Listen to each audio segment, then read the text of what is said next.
man coming round the bend. Is boogeyman band. Is boogeyman band. Tribute. Greetings, my fellow Fright Fiends, and thanks so much for dropping by the Horror Zone channel. I hope everyone's doing well. This is part 12 of my quiet little tribute of Salem's Lot series. This video is actually one of the hardest videos I've ever had to shoot in the 13 plus years that I've been doing content here on the channel. Initially, this was going to be part of a new series of these videos that I was doing. I had already done ones on Ron Scribner, who played Ralphie Glick, as well as Lou Ayres, who played Jason Burke. This was supposed to be the next one after I had done James Mason, who played Richard Straker, but unfortunately, on the morning of January 5th, I got some really sad news, as we all did. I want to thank my friend John Bleakley, as well as my friend Rufus, who made me aware that our hero, David Soul, who played Ben Mears in Salem's Lot, passed away at the age of 80. He died on January 4th. And what's crazy about it is we just lost Lance Kerwin last year. He passed away on January 24th. Almost exactly a year, and we lose our other hero from the movie. And Lance's death hit me really hard, but at the time, I was actually at work. I was actually off site, and my friend Russell Waggis let me know about it. This time, I was just waking up. It was about 6 o'clock in the morning, and I woke up Friday morning ready to get my last day of the week going. And yeah, to find out that my hero from as long as I can remember is gone. And it's and I talked about it in the video where I spoke about Lance's passing. When someone passes away, it's kind of, at first, it's almost like a car accident. You're shocked and you don't know how to take it in. But in putting this tribute together and rewatching the film, knowing that David's gone, it's hit me really, really hard. Harder than it did when Lance passed away. And I don't know why. David Soul is probably one of the most important people that was in my life. And I don't know what it was. There was just a fatherly presence to him when I was a little kid, when I was, starting to, get into movies and horror movies and what have you. And while I saw myself in the Mark Petrie character and Lance Kerwin, I wanted to be Ben Mears, especially the fact that the character has my first name. And I remember just that tickling me as a kid. His name is Ben too. The cast of this film, they're leaving us. And I think that's the thing that's kind of got me emotional. And if I I apologize. I don't like to get emotional in front of people. I don't. I'm kind of just guarded a little bit, and it comes out. I hate it. But yeah, it hit me hard because, in the last, since 2020, we've lost 3 cast members. We lost Fred Willard. He passed away on May 15th of 2020. We lost Lance Kerwin last year, and we lost David Soul this year. So these people have been in my life since I was 5 years old, and I've been immersed and completely obsessed with this movie since I was 7 years old. So that's a long time. That's 42 years of my life that these people have been a part of it. And the fact that they're dying off, it just makes me feel like my family is dying off in some weird way. And David was a huge part of that. I loved David Soul. I love his performance as Ben Mears. There's no one else that will be able to take that performance away. He just is amazing in the film. And I did see episodes of Starsky and Hutch. I did see him in other, television movies and things like that. I loved him in Magnum Force, the second Dirty Harry film. I thought he was really good in that. But he's always going to be Ben Mears for me. And yeah, this has been really, really tough. And in doing the research on him and talking about his past, there was a couple of things that happened in his past that people will construe as negative. And I know that when somebody passes, the first thing they always bring up is, their indiscretions, or if they had, alcohol or drug problems or abuse problems. And he did have something, but the thing that I wanted to, why I left it in this video, is because he rose above it and he bettered his life from it. And I think in this current state of the world where we're just looking for anybody to do something wrong so we can take everything away from them, I think it's just a beautiful thing that, yeah, he saw his problems and he did what he could to not only better himself, but to better others.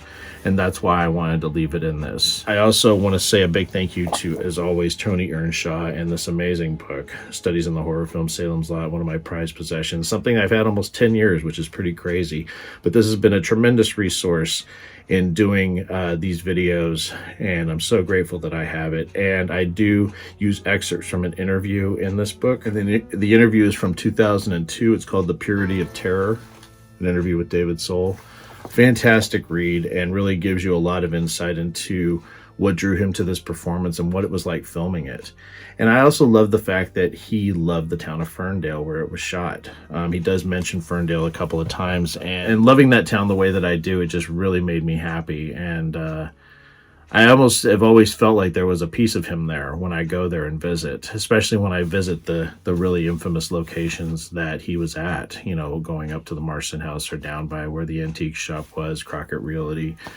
I always feel that David Soul's presence is there, and I always have. And now that he's gone, I think it's going to be even more impactful for me. But I'm going to, you know, let this play out. I start just sort of giving a history of his life, his career, and then I move into the interview that he did with Tony Earnshaw. So I hope everyone enjoys this, and here we go. David Soul, born David Richard Solberg on August 28, 1943, passed away on January 4th of 2024. He was an American and British actor and singer with a career spanning 5 decades. His breakthrough came when he portrayed Detective Ken Hutch Hutchinson on Starsky and Hutch, a role he played from 1975 until 1979. Soul also directed 3 episodes of Starsky and Hutch: Huggy Can't Go Home in 1979, Man-Child on the Streets in 1977, and Survival in 1977. His other notable roles included Joshua Bolt on Here Comes the Brides from 1968 to 1970, and as the lead actor in the 1979 American TV movie Salem's Lot. Soul also had moderate success as a film actor, where he portrayed Officer John Davis in Magnum Force in 1973.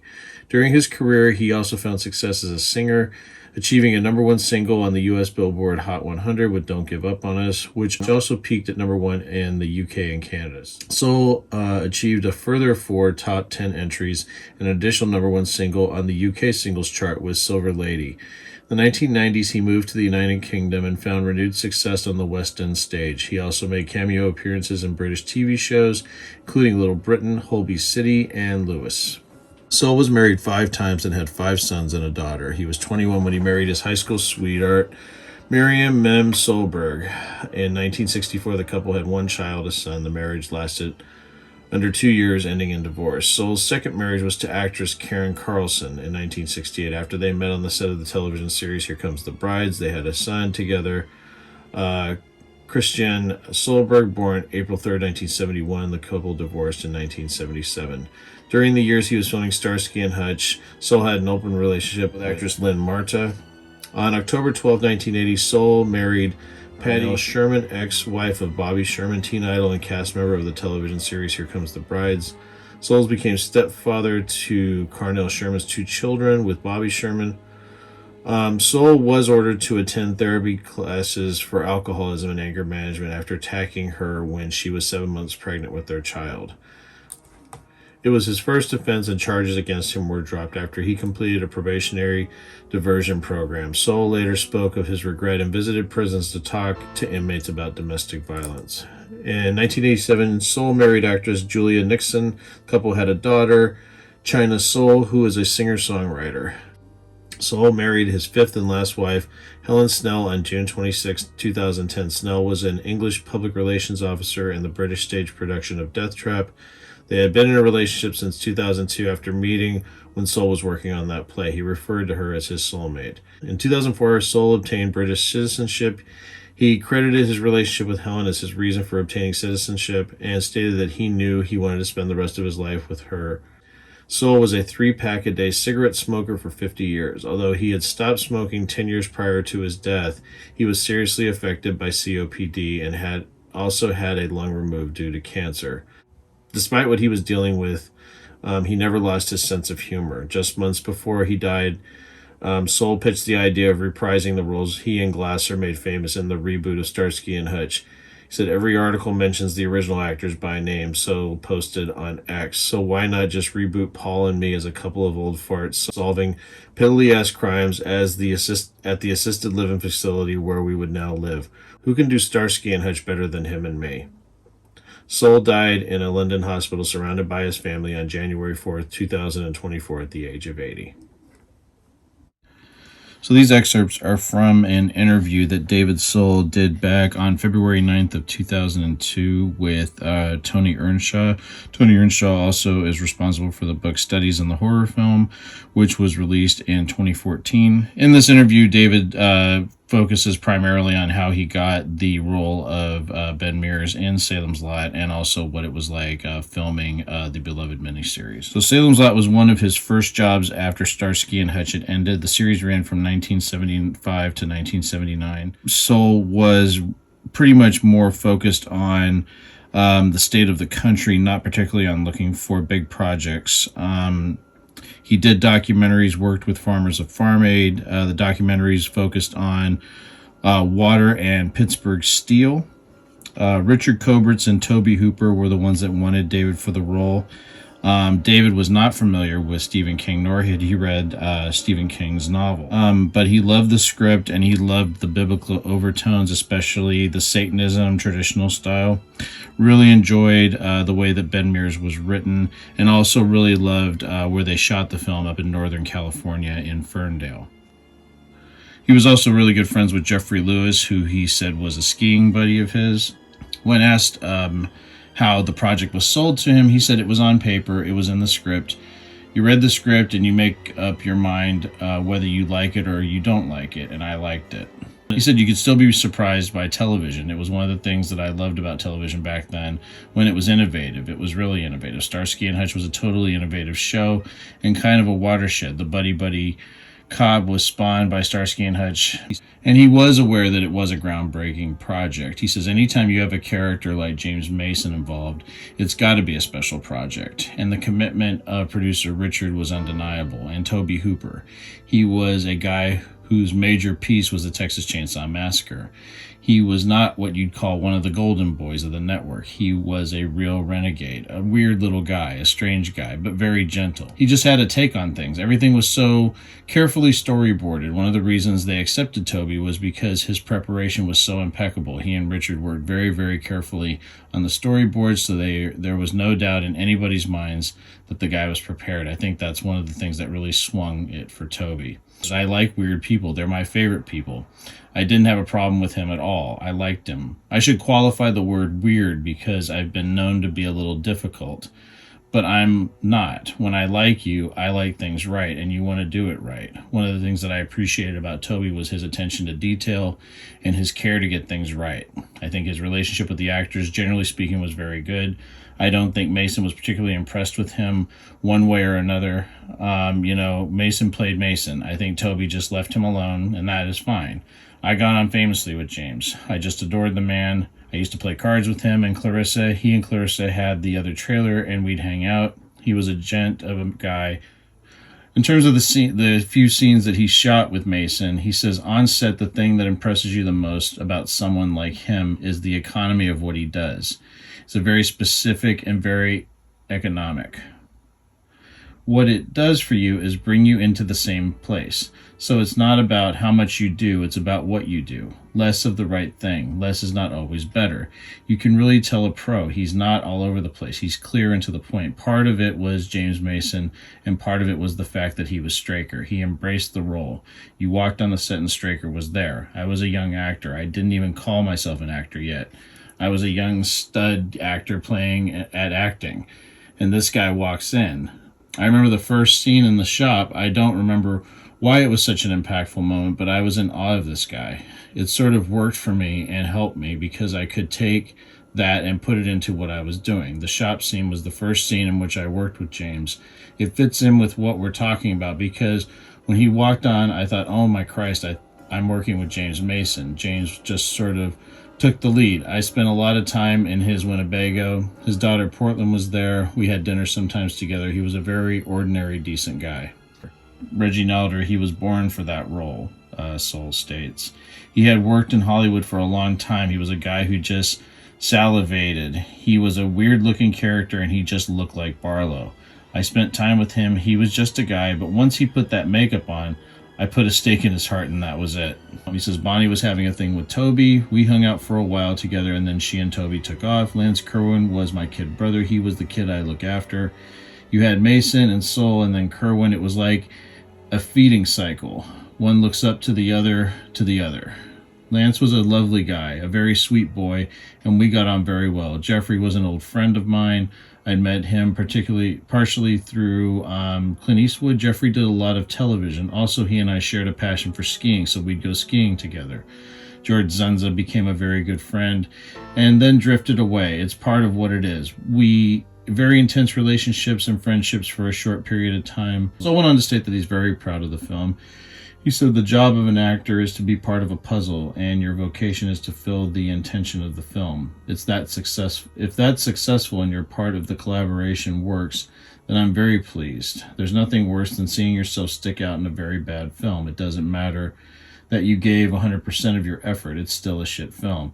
It really is an awful feeling. But if you look at something as overall as I did or in this film, I can forgive a lot of the little things that I wish I had done differently, because the film works and has proved the test of time. And why has proved the test of time? He says, first of all, I think the basic premise is real strong. This obsession with something out of your childhood and going to suss it out, to find out what it is. That's a very strong one. We, the audience, don't even know what it is. But there's something driving this guy from the get-go. That's an interesting place to be. We discover with him, although he already knows what evil lurks, but he doesn't know what it is yet. The audience thinks there's something wrong with this guy. And that's what's important, how driven he is. The impeccable, simple preparation was another reason. And I think the simplicity of the film itself and then the casting of the film is so good. Those are 3 reasons why the film is as good as it is and has bore the test of time. So I want to thank everyone for taking the time to watch this video. I feel like this might be my last video for a little while. As everybody knows, I'm working on a book about Salem's Lot and how it impacted my life and how it made me the horror fan that I am. I'm about 6 chapters into an 8-chapter book, and I got stalled a little bit last year because of getting sick. I got really sick in December. In fact, I'm finally just starting to feel better. It has been a long road. I don't know what the hell I had. I didn't have COVID, but I had something that really kicked my ass. And losing David really put things in perspective for me, that what's important to me right now is getting this book finished and getting it out to everyone, because it is called My Life in the Lot, because my life revolved around this film in many ways. These people, the people that made this film, the people that acted in this film, everything that went into this film, the town where it was shot, it's all a part of my life. And I want to share that with everyone because it's almost like it's my purpose right now. And that doesn't mean there won't be videos coming out of the channel, but I feel like I want to focus on this for at least the next few weeks and get as much done so I can get this first draft done. And that's just where my focus has to be. And it took David Soul's passing to really sort of kick that home with me. But yeah, I love the man. I'm going to miss him terribly. My heart goes out to his family, everybody that knew him, and he was an icon, and he always will be. And his legacy, not only is Hutch from the Starsky and Hutch series and all of the other performances he gave, but his legacy as Ben Mears will live on. And I want to thank him wherever he is for making the huge impact on my life that he did. He will be greatly missed. I loved him. And I just wanted to share that with everyone. If you guys want to share your thoughts on the actor, please leave your comments down below. I will be doing the James Mason one next. Might be a little ways out, but it will be the next one I do for the series. I hope everyone's doing well. Thank you so much again for your time, and I'll talk to you again real soon. Take it easy. Stay scared as always, and remember, you can do nothing against the master.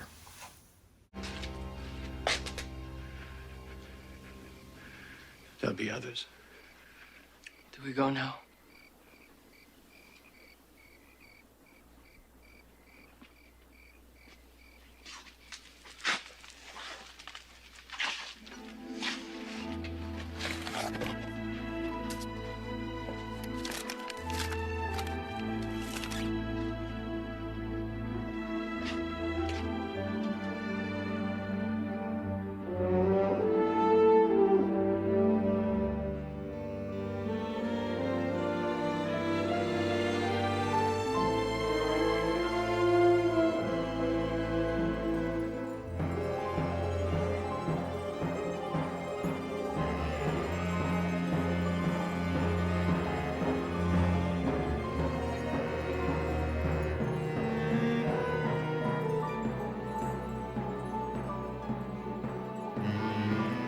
Hey, my fellow Fright Fiends, I just want to thank everyone for supporting Boogeyman Ben's Horror Zone. If you haven't yet subscribed and you'd like to, please hit the subscribe button down below. Click the bell notification so you're updated every time I drop a new video.